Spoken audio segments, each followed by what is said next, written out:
And now, here's your host of Shaping Success, Wes Tankersley. What is up, everyone? Welcome to Shaping Success Morning Coffee, the show where, we just kind of talk. And I got my morning coffee. So if you're just joining us for the first time, we are over live on YouTube. You can get in the conversation over there. I do this on TikTok as well. We've got kind of a combination of things going on, but I appreciate you being here. Monday and Friday is kind of a solo show. Wednesday, I do a little book read with Robert Watson for his book, Ours Victorious. You can go check this out. It's kind of a motivational book talking about life stories and things that move him and get him going, which kind of goes right along with the show in general. And Monday is kind of a little recap of what happened for the weekend on me. And then I also have something that I really want to talk about, that really cool book that Michelle, Clarity Anchor, if you haven't followed her on TikTok, follow her. Also, she's over on YouTube every so often, hanging out with us, and she's a subscriber of the show and subscriber on TikTok. So appreciate her giving book recommendation, especially with something that is really like right up my alley. This weekend was kind of a little interesting. My wife worked both days, which makes it kind of tough for me to get anything done. Also, living on 3 acres, trying to get everything wrangled up. I didn't have an opportunity to do a whole lot on the property because it was raining, and I woke up this morning, it's still raining. So getting tired of this spring. We kind of want summer. I mean, it gets a little bit too hot, but I'd rather it be dry than wet so that I can actually do things. I've got a fence I need to put in. I've got some trees I need to take care of, mowing the lawn, all the stuff that there is on a brand new 3 acres that we're just trying to make it so that it's manageable. And, just didn't get a chance to do any of that. I spent most of the time hanging out with my kids. And then again, when it's raining, it's like, what do you do? So yesterday we kind of had a movie day. The day before we went to, my nephew graduated from college, so we went to his little college party and hung out with my parents a little bit. They stayed with us over the weekend. So, just kind of a busy weekend that way, but not really that busy. Just one of those things where you got to get things done. So let's jump into this book. I have to tell you, I get a lot of book recommendations, and there are some that, I kind of look at and I listen to and I sample, and I just don't know if they are something that I want to listen to. But this one, which I find myself listening to, there's a couple books that because I listen, I tell you that I read them, but I listen to them is what I do. And, like there's been these shorter ones that have been very impactful over the last year. Chop Wood, Carry Water, Who Moved My Cheese, these little small books that have a lot of impact in them. And it's kind of amazing to see some of the impact that they have made. Well, this book, my friend Michelle recommended, is called The 4 Agreements. And it's funny because as I'm listening to this book, I'm sitting here thinking this thing hits right. It hits the ball every single time on the 4 agreements. And what they are these 4 things that you should live by. And if you can live by these things, it's going to make you better. The funny thing about it is I think about these things and reading about them and having this kind of reminder of what I need to do is what I enjoy about it. So we're going to go through these. I don't know how long it's going to take me. It might be short, might be long, but we'll see. And that's the way the morning coffee goes, right? We talk about things and kind of go through it.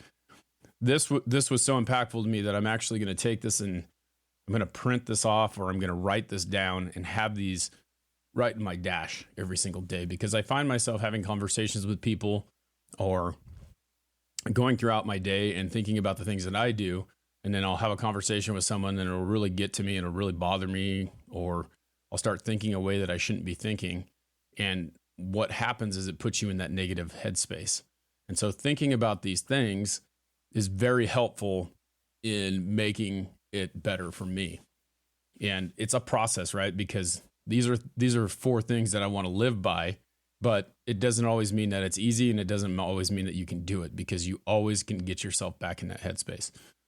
So one of the very most important ones, very first one, there's 4 of them and they're in order. So we're going to go through the first one, is called Be Impeccable with Your Word. That is one agreement with yourself. Okay. So speak with integrity, say only what you mean, avoid using the words using the word to speak against yourself or gossip about others. Use the power of your word in the direction of truth and love. It's highly important to think about that. The words that you use every single day, and I think about this myself. I'm starting to write things down, like I'll type something. You think about it when you're writing an email. Does that sound like I'm being a jerk? Does that sound rude? Does that sound, in the very time that you think that, it typically is that way. It sounds rude. You sound like a jerk. Whatever you're feeling, another person can interpret it that way. So your words can be harsh. They can be brash. You could tell someone something like, that doesn't sound that great. You look fat. You have too much of this on. You have too much of that on. Something like that. Like it could really change the meaning for someone. And he has an example in the book, which is really funny, when there's this little girl who loves to sing, and she's singing every single day. And her mom walks over to her and says, you have a terrible voice. You're never going to go anywhere with singing. Well, the interpretation of her mother has made it so that, oh my gosh, I'm sorry,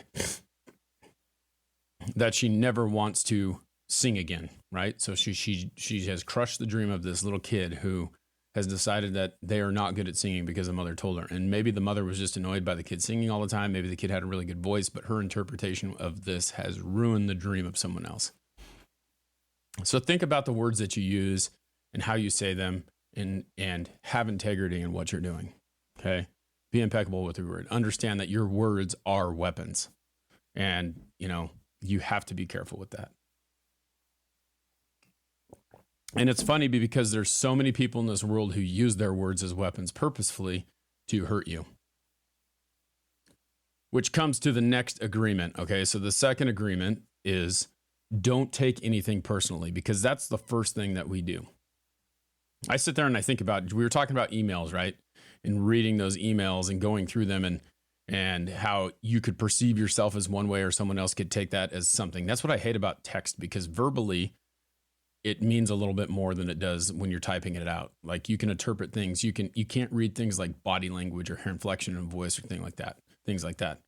So it's very tough to interpret things sometimes through written word. But what's funny about this next one, it's don't take anything personally, is like, you can read through an email, and I've been here and I've done this before, and I'm reading through comments like on TikTok.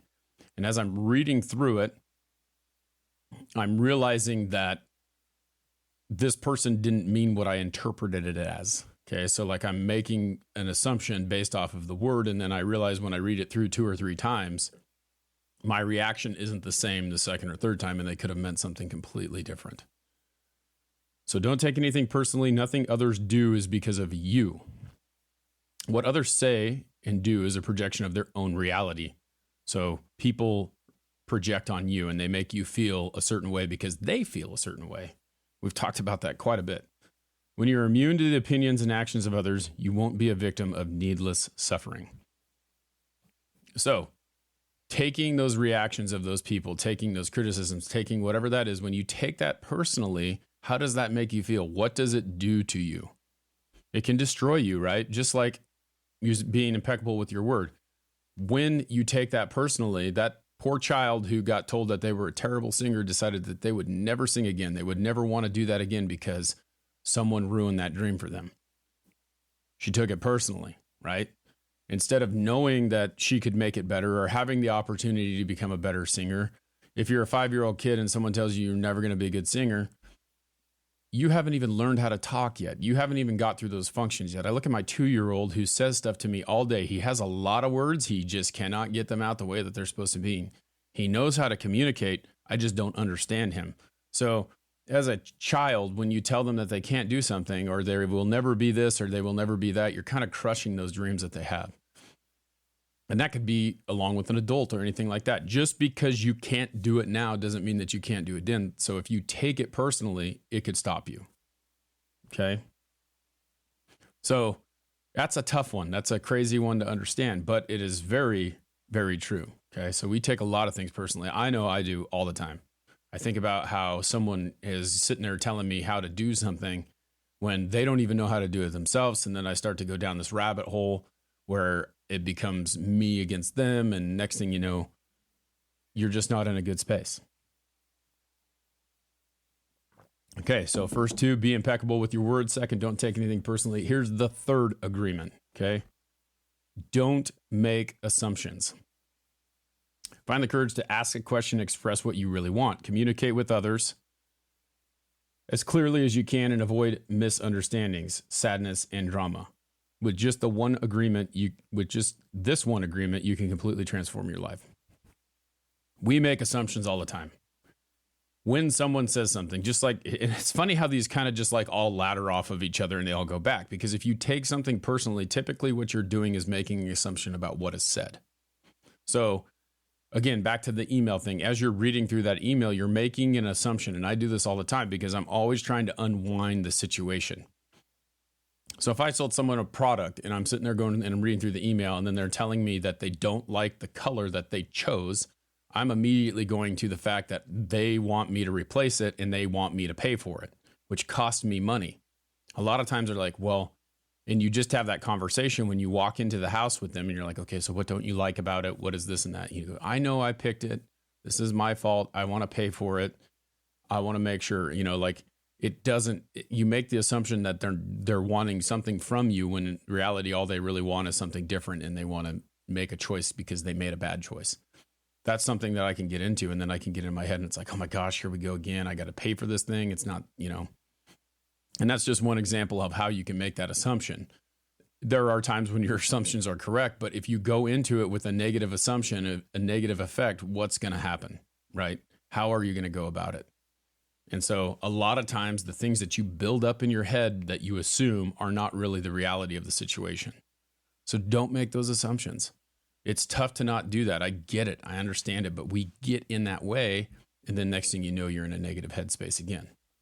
So always think about those assumptions that you make. Okay, so number 1, be impeccable with your word. Number 2, don't take anything personally. Number 3, don't make assumptions. And the very last one, I live my life by every single day. Okay. It's funny how all 4 of these are things that I definitely strive for. And I can see how they can tear you down and make you feel the way that they make me feel sometimes. But they're something, like I said, I'm going to take this. This is going to be written down on my dash. It's going to be pointing right at me every time I'm having a phone conversation, anytime I'm interacting with anyone. I want to look at it and say, listen, this is something that I need to think about. Am I doing this? Am I being impeccable with my word? Am I making sure that people see that? Am I taking this personally? Is it an attack on me? Why am I taking it personally? Maybe it's not. Am I making assumptions? So the very last one of the 4 agreements is always do your best. Always do your best. Your best is going to change from moment to moment. It will be different when you are healthy as opposed to sick. Under any circumstance, simply do your best and you will avoid self-judgment, self-abuse, and regret. What does that mean to me? Always doing my best has something that has been on my mind constantly. It's always something that I think about. Have I done everything I possibly can do to make the situation better? Or am I holding back? Okay. And there's a lot of things in my life, and I'm not saying that I'm perfect, but when I put myself in a situation, I'm going to make sure that I do the very best I can, no matter what. And it's interesting how I see other people who don't do that. And I kind of wonder, and it's not my job to judge them. And that's one of the things that this book talks about a lot, about judging. It's not our job to judge people. Okay. It's our job to make sure that we are the best person that we can be. And we sit there and we look at other people and we make those judgments, and that's really on us. Okay. And when we sit there and we let those judgments get to us, that's our fault. That's a us problem. Okay. It's not a them problem. They are the ones who are making those comments towards you. They are the ones who are making you feel the way that they do, but it is you who are reacting to that situation, and it is your choice. Okay. So if you go into anything that you are doing and you know that you are always doing your best, no matter what, you cannot be mad at yourself for not doing that. So go after it, get in the game, and do the best you can, no matter what. Okay. That's pretty much it. This is a very good book. It's by let's see what his name is. Don Miguel Reese. It's an awesome book. It's a very good one. Like I said, I'm going to take these 4 agreements. I'm going to stick them on my dash so that I can remember every single day that this is what I need to do. Okay. I hope that you guys have an awesome Monday. Remember to always do your best. Check out this book. It's a great one. And we will see you Wednesday when we go through the next chapter of Ours is Victorious with Robert Watson. Until next time, I challenge you to find the shape of your success.